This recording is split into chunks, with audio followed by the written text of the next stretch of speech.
एक कांग्रेस है, एक बीजेपी है। कांग्रेस भी ब्राह्मणों की पार्टी है, जिसको चटर्जी, मुखर्जी, बनर्जी, गोखले, तिलक, आगरकर ने बनाया, और बीजेपी भी ब्राह्मणों की पार्टी है, जिसका मदर ऑर्गेनाइजेशन आरएसएस है। आरएसएस पर ब्राह्मणों का नियंत्रण है। तो एक ब्राह्मण की पार्टी जाती है तो दूसरे ब्राह्मण की पार्टी आती है, और दूसरे ब्राह्मण की पार्टी जाती है तो पहले ब्राह्मण की पार्टी आती है। और ये दोनों ब्राह्मणों की पार्टियां सेकुलर और कम्युनल के नाम पर ओबीसी, एससी, एसटी और माइनॉरिटी के लोगों को विभाजित करके उनका वोट ले रही हैं, उनका सपोर्ट ले रही हैं, और इसके आधार पर वो ब्राह्मणवादी व्यवस्था को मजबूत कर रही है। विनोद कुमार, आप देख रहे हैं प्रबल भारत की बुनियाद न्यूज। दोस्तों, इस वक्त मैं उपस्थित हूँ उत्तर प्रदेश के जौनपुर जिला बुढ़ान क्षेत्र के अंतर्गत रसूलपुर गाँव। यहाँ पर राष्ट्रपिता ज्योतिबा फुले और बाबा साहब भीमराव अम्बेडकर की संयुक्त जयंती समारोह पर ओबीसी, एससी, माइनॉरिटी के लोग एकत्रित होकर एक साथ एक मंच पर समाज को एक नया संदेश दे रहे हैं। और यहाँ पर हमारे बीच में उपस्थित है राष्ट्रीय पिछड़ा वर्ग मोर्चा के अध्यक्ष जी यहाँ पर उपस्थित है, और हम उन अध्यक्ष जी से बात करना चाहेंगे कि आज समाज को किस दिशा में वो लेकर जा रहे हैं और हमारा समाज किस दिशा में जा रहा है। आखिर ये संयुक्त जो यहाँ पर जयंती मनाई जा रही है, इस संयुक्त जयंती मनाने का उद्देश्य क्या है? आज हिंदू, मुस्लिम, सिख, ईसाई की बात हो रही है, हिंदू मुस्लिम की बात हो रही है, कहीं ना कहीं समाज को एक नया दिशा देने की बात हो रही है। समाज एक नई दिशा की ओर चल रहा है, या वास्तव में समाज जिस दहलीज पर है, क्या उस दहलीज पर समाज का भला हो सकता है? आज इस संयुक्त जयंती में क्या कुछ है, आइए हम मेहमान से और लोगों से सुनते हैं। सर, आज के कार्यक्रम के दौरान कार्यक्रम में हुई जो गतिविधियां हुई, क्या कुछ संदेश गया जनमानस में, वो हमारे दर्शक देखें, थोड़ा विस्तार से बताएंगे। ये अप्रैल का महीना है, और अप्रैल के महीने में राष्ट्रपिता ज्योतिराव फूले, छत्रपति शिवाजी महाराज, बाबा साहब डॉक्टर अम्बेडकर, सम्राट अशोक जैसे कई महापुरुषों की जयंती हम लोग मनाने का काम करते हैं। आज बाबा साहब डॉक्टर अम्बेडकर और राष्ट्रपिता ज्योतिराव फूले की संयुक्त जयंती भारत मुक्ति मोर्चा और राष्ट्रीय पिछड़ा वर्ग मोर्चा के माध्यम से यहाँ पर मनाई गई। और वो मनाने के पीछे का मकसद ये है कि जो महापुरुषों का कारवां है, जो महापुरुषों का बताया गया रास्ता है, उस रास्ते पर समाज को आगे बढ़ने के लिए प्रेरित किया गया है।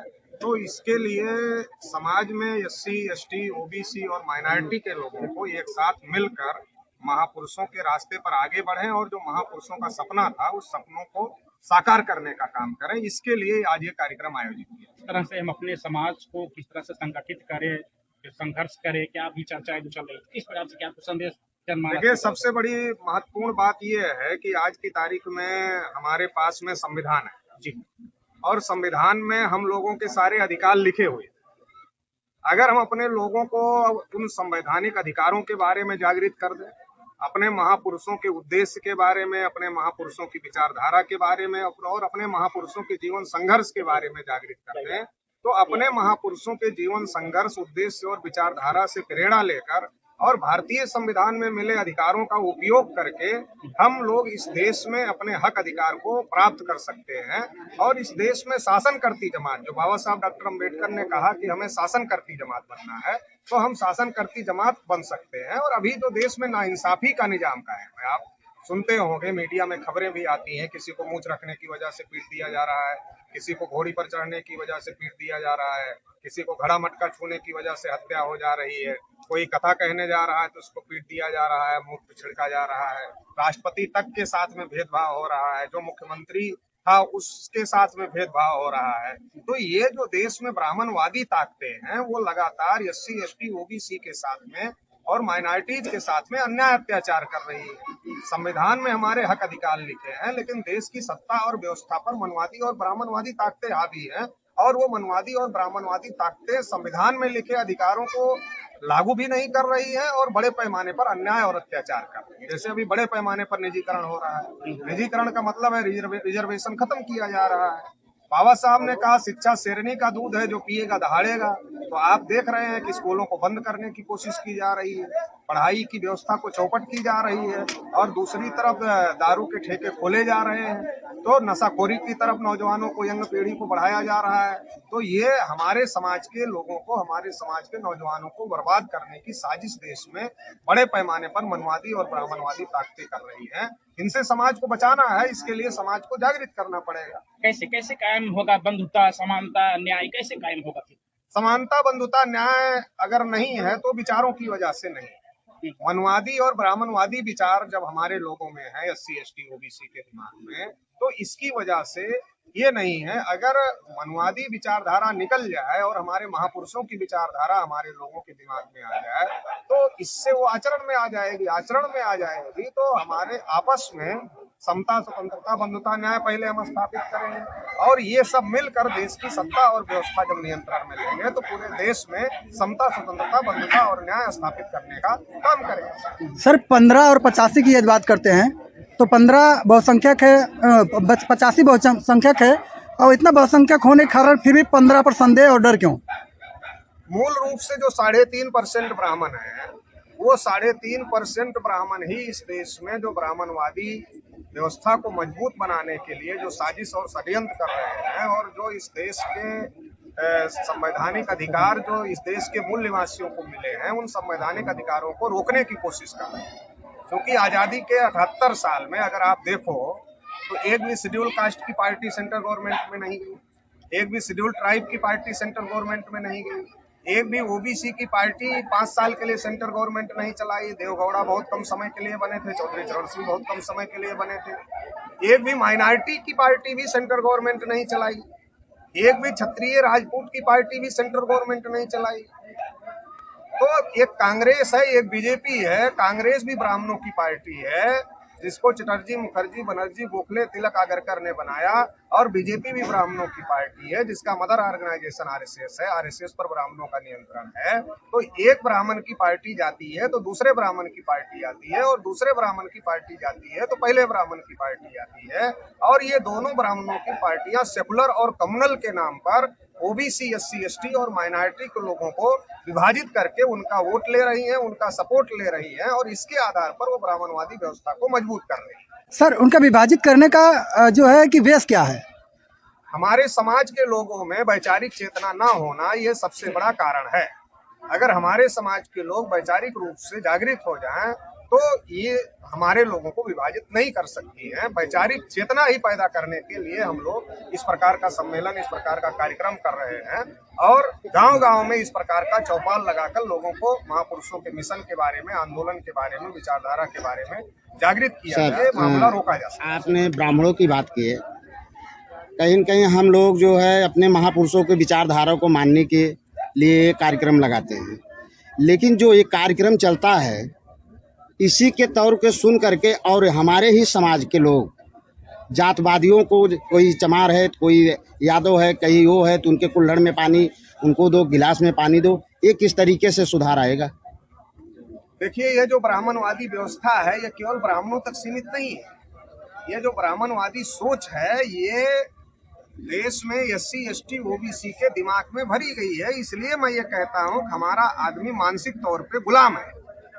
ये ब्राह्मणवादी व्यवस्था एक सोच के तहत चल रही है। वो सोच केवल ब्राह्मणों के अंदर नहीं है, OBC के अंदर भी है, SC के अंदर भी है, ST के अंदर भी है। वो सोच नीचे लेवल तक फैलाई गई है। हर जाति का आदमी अपने नीचे 2-4 जाति खोज कर रखा है, और उनके साथ वो भेदभाव करता है।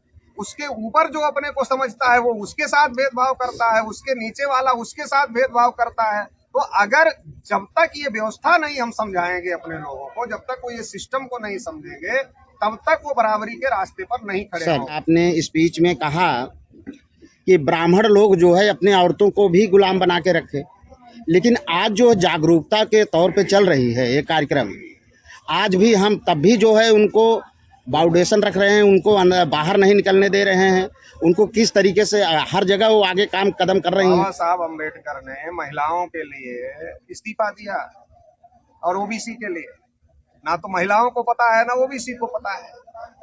बाबा साहब अम्बेडकर ने महिलाओं के लिए क्या कारण था सर? OBC के लिए कानून मंत्री पद से इस्तीफा दिया, लेकिन OBC को भी कम पता है और महिलाओं को भी कम पता है। उसका कारण ये है कि बाबा साहब अम्बेडकर के जो अनुयायी लोग हैं उनको इस बात का प्रचार प्रसार करना चाहिए था, लेकिन उसमें कहीं ना कहीं कमी रह गई, और इसकी वजह से ये बातें लोगों को समझ में नहीं आ पाई। जब हम बाबा साहब को पढ़ते तो हम अपने घर की महिलाओं को भी उस मिशन में जाने के लिए, उस आंदोलन में जाने के लिए आजाद करते। जब हम बाबा साहब को नहीं पढ़े तो जो बात आप कह रहे हैं कि हम अपने ही महिलाओं को नियंत्रित करके रखने का काम करते हैं, ये बात आपकी सही है, क्योंकि ब्राह्मणवादी व्यवस्था का एक अंग पुरुष प्रधानता भी है। पुरुष प्रधानता जैसे जो सर है वो ब्राह्मणवादी व्यवस्था का एक अंग है। तो जब हमारे लोग ब्राह्मणवादी व्यवस्था के मानसिक रूप से गुलाम हैं, तो उसका एक अंग पुरुष प्रधानता है। जैसे अभी हमारे समाज के अंदर मुस्लिम भाई आते हैं, अपने ही देश के लिए उसने उनका बहुत बड़ा योगदान रहा है, लेकिन ब्राह्मणवाद के जगह पे आज हमारे ही समाज के लोग, कहीं यादव हुए, कहीं कुर्मी हुए, कहीं एससी चमार हुए, ये लोग भी उनको टारगेट कर रहे हैं। इसका कैसे सुधार होगा? देखिए, इस देश में ब्राह्मणों ने जब एडल्ट फ्रेंचाइज लागू हुआ, वयस्क मताधिकार लागू हुआ, तो जो ब्राह्मण अपने को हिंदू नहीं कहते थे, वो ब्राह्मण अपने को हिंदू कहने लगे। और हमारे आपके गली मोहल्ले में जिनकी परछाई नहीं पड़ने देना चाहते थे, उनके गली मोहल्ले में आया और कहा कि हिंदू हिंदू भाई भाई, जात पात की करो विदाई। तो जात पात की विदाई तो नहीं हुई, लेकिन मुसलमानों के खिलाफ भड़काकर एससी एसटी ओबीसी को इकट्ठा करने का कार्यक्रम चलाया गया। क्योंकि ब्राह्मणों के पास किसी को हिंदू बनाने के लिए कोई रीति नहीं है। जब मुसलमान के पास मुसलमान बनाने की रीति है, क्रिश्चियन के पास क्रिश्चियन बनाने के लिए रीति है, बुद्धिस्ट के पास किसी को बुद्धिस्ट बनाना है तो उसके लिए उसके संस्कार है, जैन के पास जैन बनाने का संस्कार है, सिख के पास सिख बनाने का संस्कार है। ब्राह्मण के पास किसी को हिंदू बनाने का कोई संस्कार नहीं। ओबीसी एससी एसटी के लोगों को मुसलमानों का डर दिखा करके इस देश में हिंदू के नाम पर उनका इस्तेमाल किया जा रहा है, और फिर उनके ही संवैधानिक अधिकारों को खत्म किया जा रहा है। ये बड़ी साजिश है।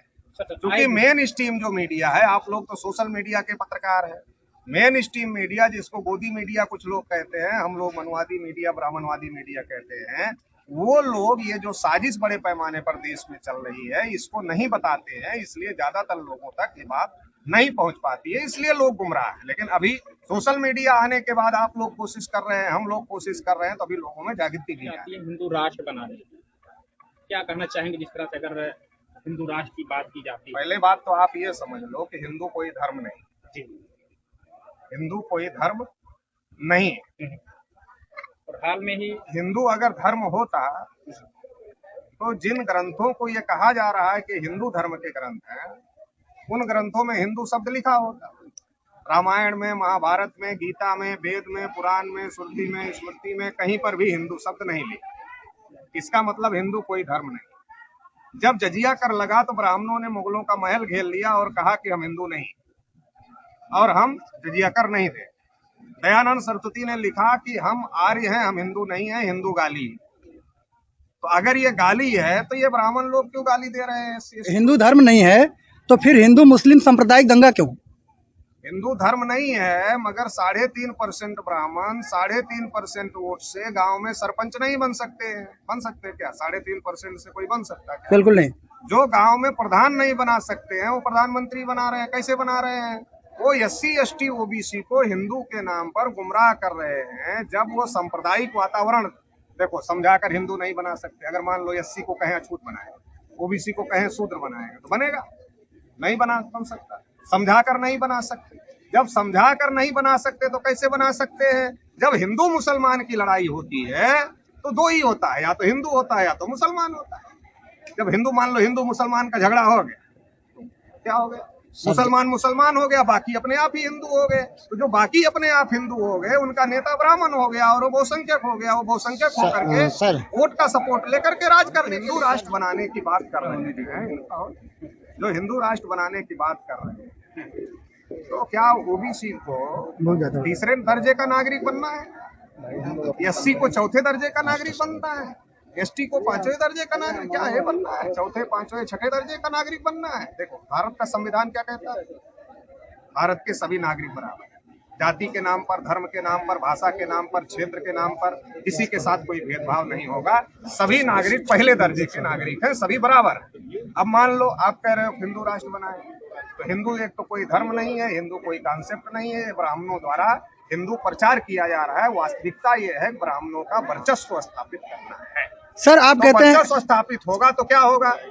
ब्राह्मण बढ़ेगा, क्षत्रिय रहेगा, वैश्य रहेगा, फिर ओबीसी का नंबर आएगा चौथे नंबर पर। मतलब जो संविधान पहले दर्जे का नागरिक ओबीसी को बना रहा है, अगर इन लोगों के हिसाब से राष्ट्र बनेगा तो चौथे दर्जे का ओबीसी हो जाएगा, शेड्यूल कास्ट 5वें दर्जे का हो जाएगा, आदिवासी 6ठे दर्जे का हो जाएगा। तो क्या देश का 85-90% आबादी चौथे 5वें 6ठे दर्जे का नागरिक बनने के लिए उनको सपोर्ट करेगा? बिल्कुल नहीं करेगा, ये होने वाला नहीं। लास्ट सर क्वेश्चन है, ऐसा क्या लगता है जो आज का कार्यक्रम हुआ है, ऐसा क्या प्रतीत होता है कि लोगों को जागरूक होंगे? नहीं, हम तो डेली कार्यक्रम कर रहे हैं और मैं कम से कम मैं निराश नहीं हूँ। हमारे बहुत सारे पढ़े लिखे लोग निराश हो सकते हैं, लेकिन कम से कम मैं निराश नहीं हूँ। तो मुझे पूरा पक्का यकीन और विश्वास है कि जो हमारे महापुरुषों का बताया गया रास्ता है उस पर हम लोग समाज को चलने के लिए आग्रह कर रहे हैं, जागृत कर रहे हैं और बहुत तेजी से ना सही लेकिन धीरे धीरे लोग उस तरफ अग्रसर हो रहे हैं और आने वाले समय में निश्चित रूप से हमारे महापुरुषों का सपना पूरा होगा। जो शिक्षा जो है मर्ज कर दिया जा रहा है, शिक्षा को बंद किया जा रहा है और शराब के ठेके जो है खुलवाए जा रहे हैं, इस पे आपको क्या कहना है? उनको सुधार को कैसे लाया जाए? नहीं, ये साजिश है, ये ब्राह्मणवादी साजिश है। आदमी पढ़ेगा तो नौकरी मांगेगा, रोजगार मांगेगा। मान लो गांव में कोई वोट मांगने आया, पढ़ा लिखा आदमी क्या पूछेगा? अरे तुम्हारी पार्टी तो संविधान खत्म करने की बात कर रही, आरक्षण खत्म करने की बात कर रही, निजीकरण कर रही, आरक्षण खत्म हो रहा है, तुम्हारी पार्टी को वोट नहीं देगा। पढ़ा लिखा आदमी ये कहेगा। और जिसको पिला दिया वो पीने वाला क्या कहेगा? कुछ है व्यवस्था? पीने वाला क्या बोलता है? कुछ व्यवस्था है? कुछ लाए हो कि नहीं लाए हो? अगर कुछ लाए हो तो देख के जाओ। अभी जैसे पंचायत चुनाव पता नहीं कब होगा, लेकिन गांव में माहौल शुरू हो गया है तो लोग पूछते हैं कुछ लाए हो? जो प्रधान के कैंडिडेट हैं वो बेचारे अभी से लगे हुए हैं।